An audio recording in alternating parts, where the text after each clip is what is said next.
I want to show you some copying and pasting techniques. First thing we do before even copying and pasting is I want to show you some moving techniques. Let's just select this area here. Now, most of the time when you're using Excel, your mouse pointer is this big old plus sign. But put the mouse pointer anywhere on the edge of this selected area. And you see your mouse pointer becomes a four-headed arrow. When you get that four-headed arrow, you could just drag anywhere on the worksheet you want, and that whole area goes together. Now, I want to undo, so I could hit this undo button over here. You could also press Control-Z, and Control-Z will undo in every application under the sun, whether it's Microsoft or not. To remember it, I always think that Z stands for zap, the last thing that I did. Well, I want to copy this area. So when I get that four-headed arrow mouse pointer, let's hold down the Control key on the keyboard. When you hold down the Control key, see that four-headed arrow turns to a regular arrow with a little plus sign next to it. When you get that little plus sign, keep holding down the Control key and drag down a little bit. And let go of the mouse first before letting go of the keyboard, and now you've copied it.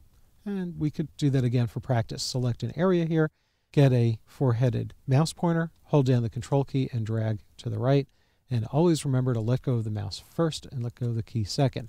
So that's a nice handy way to be able to copy some data. I'm just going to delete that. Here's another handy tip. Let's say column A were a little bit wider. And if you put your mouse pointer up here on the border between column A and column B in the header, you see the mouse pointer is that two-headed arrow. Now it has to be up there in the header. It can't be in the worksheet.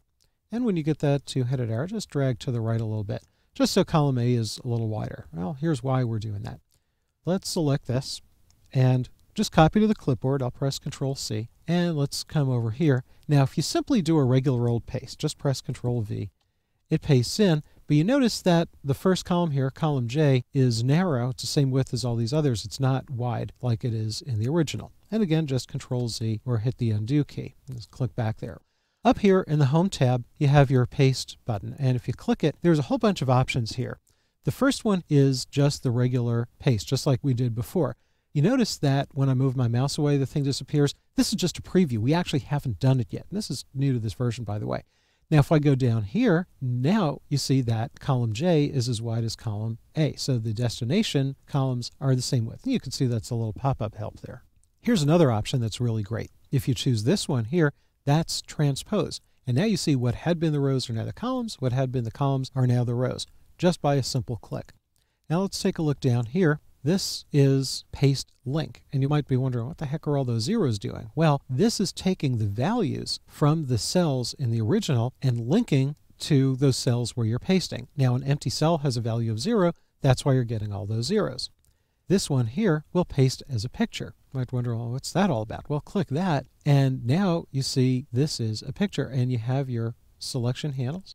Put your mouse pointer on one of these dots, and now you can shrink it, you can enlarge it, and you have this little green dot on the top. Put your mouse pointer there, and you can rotate it. That's interesting, but why would I want to do that? Well, maybe if you're creating a presentation in PowerPoint or in Word and you want to overlay some of your numbers there, that might be something useful. I'm just going to delete that. Now, you see the marching ants are around this original area. That means that these cells are still in the clipboard, so you can still paste. In fact, let's maybe go to Sheet 2, and we can paste. And maybe go to Sheet 3, and we can paste. Now let's go back to Sheet 1, and if you hit the Escape key, now it clears out the clipboard, and the marching ants are gone. Notice the Paste button is grayed out. If you press Control-V, nothing happens because we've cleared out the clipboard.